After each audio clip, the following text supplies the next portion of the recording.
မှာရင်ဆိုင်ကြုံတွေ့ဖြစ်ပျက်တွေတစ်ခုပြီးတစ်ခုကြော်ဖြတ်လာဒီနေ့ဒီချိန်တိုင်းချီးမွမ်းစရာကျေးဇူးတွေပြန်လဲရေးတွက်လို့မဆုံးမေပျော်ရွှင်စရာအသက်ရှင်ခွင့်ရတာ Happy birthday ကိုဆက်လိုက်ပါလေ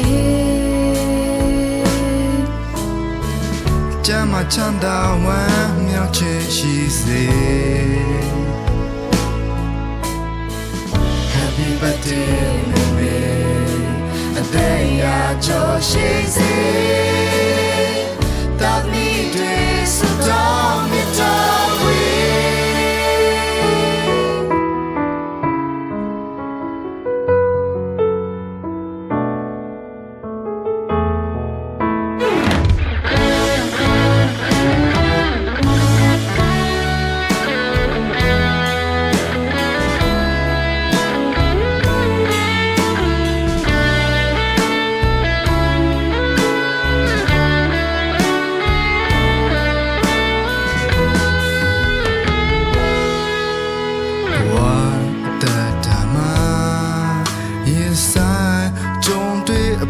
ပြတ်တွေတစ်ခုပြီးတစ်ခု